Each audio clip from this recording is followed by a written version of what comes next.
Dorothy couldn't sleep. The sheriff's words and Jesse's accusation echoed through her mind. Before dawn, she saddled Daisy and rode to the sheriff's office, her heart pounding with guilt and suspicion. Inside, the place was dark, too quiet. She struck a match, the flame flickering over wanted posters and dusty shelves. Then she saw it, Harlan's black ledger locked in his desk drawer. Her hands shook as she picked the lock with a hairpin. The pages inside were filled with names, numbers, and one familiar signature, J. Colt, written beside illegal gold shipments. Her breath caught. Jesse wasn't lying. A floorboard creaked. Well, came Harlan's cold voice from the doorway. Didn't take long for you to betray your badge. Dorothy turned, hiding the ledger behind her. You framed him, Harlan. Why? He smirked. Because Jesse knew too much. And now, so do you. Before she could reach her gun, Harlan swung a fist. She hit the floor hard, the ledger scattering across the boards. He leaned over her, gun drawn. You should have stayed loyal, girl. But Dorothy wasn't beaten yet. With a swift kick, she knocked the gun from his hand and dove out the window, landing hard in the mud. Grabbing her horse, she rode into the night with the ledger clutched tight. Behind her, Harlan's furious shout echoed. There's no running, Dorothy. You're wanted now too. She spurred Daisy faster. The hunted had become the hunter. Dorothy rode hard through the night until the moon sank behind the mesas. Her lungs burned, her heart pounding with fear and fury. She had proof of Harlan's crimes, but no one in Dusty Creek would believe her now. To them, she was a traitor, a runaway deputy.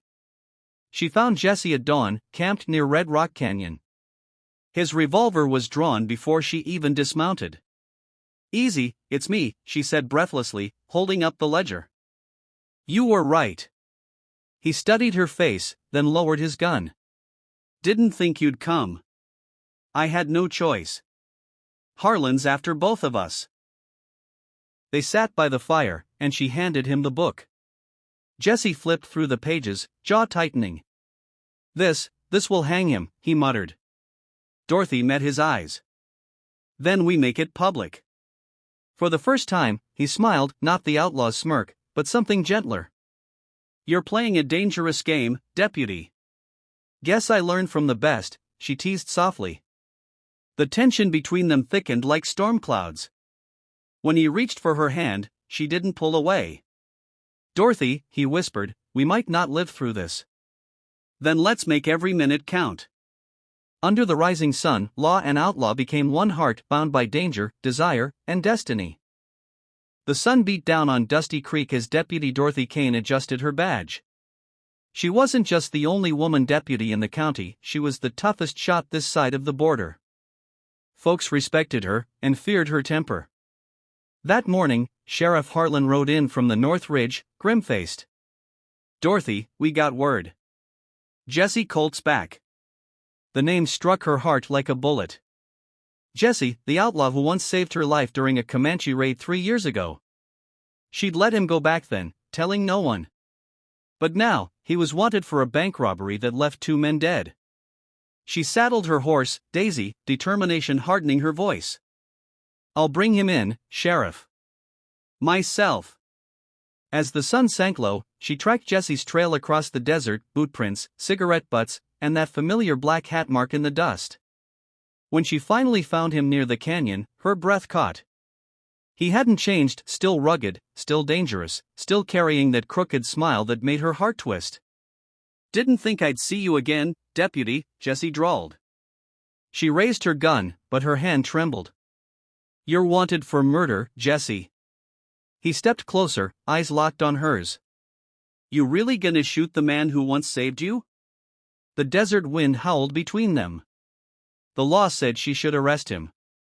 Her heart said otherwise. Dorothy's pistol trembled in her grip.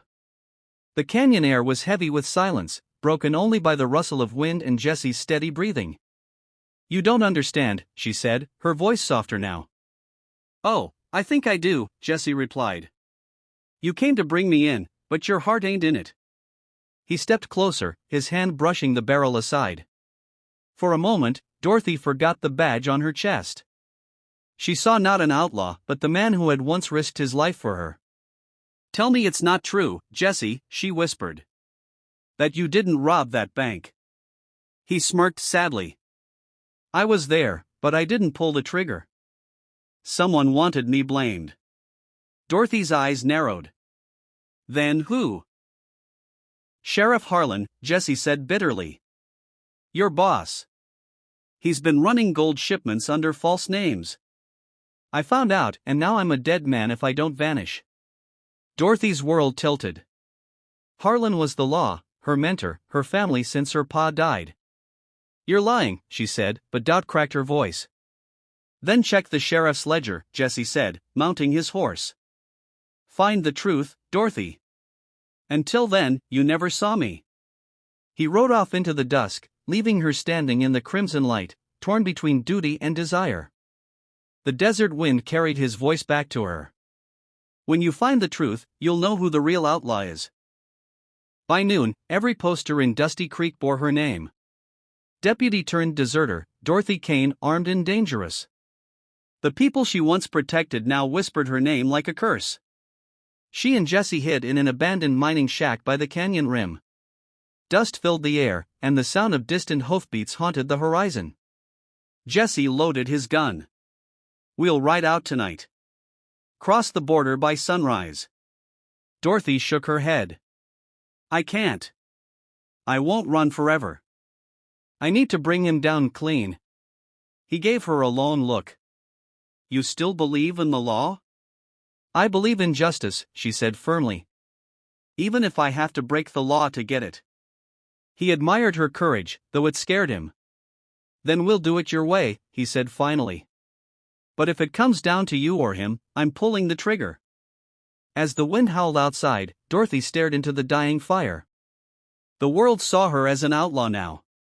But maybe that was what she needed to become, to do what the badge never could. The next night, they rode back toward town under a sliver of moonlight. Jesse's hat was low, Dorothy's heart was high with fear. They planned to deliver the ledger to the town judge before dawn. But the sheriff was waiting.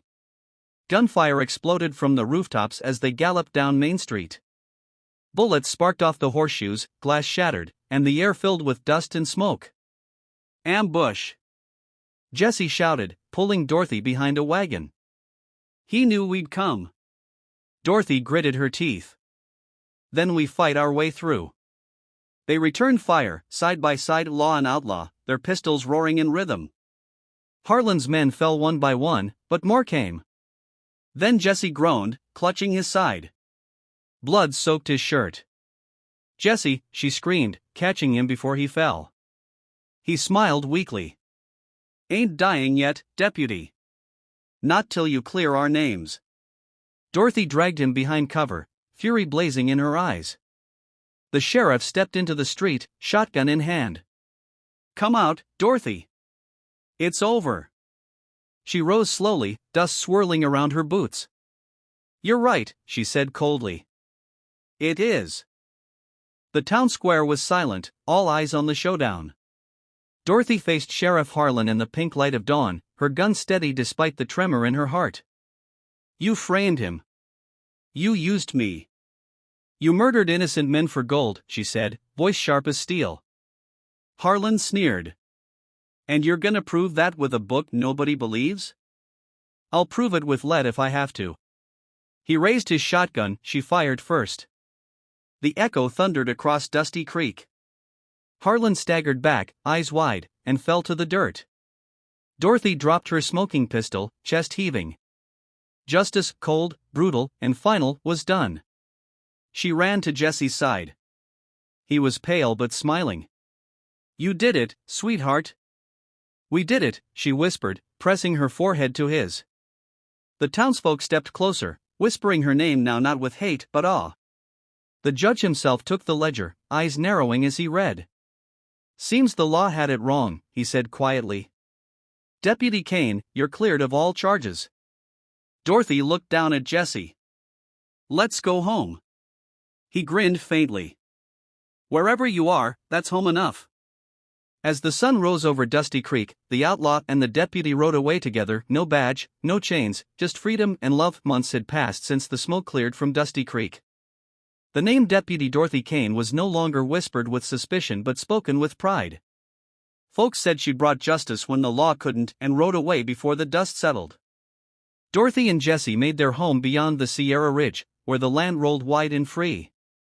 He built her a small cabin overlooking the valley, and every sunset painted their world in gold and red, the same colors that once stained their battles. Jesse still carried the scar from that night in town, a mark he wore with a crooked smile. "Hurts less every day," he'd say, tracing the wound. Dorothy would grin, leaning into him. "Good. 'Cause you're stuck with me now, outlaw." He chuckled softly. "Never thought I'd find peace with a woman who once aimed a gun at me." She looked up, teasing, and missed on purpose. Some nights, they'd sit by the fire, her badge resting in a wooden box beside his revolver, symbols of who they were and what they overcame. No law, no bounty, no blood feud, just two souls who fought the world and found each other. But whenever the wind howled through the canyon, Dorothy still felt the call of the frontier. "Reckon you'll ever wear that badge again?" Jesse asked one night. She smiled at the stars. "No. I've done my time with the law. Now I'll just live by my heart." He kissed her gently. "Then I'd say justice has finally been served." As dawn broke across the plains, the deputy and the outlaw watched the horizon together, free, forgiven, and forever in love.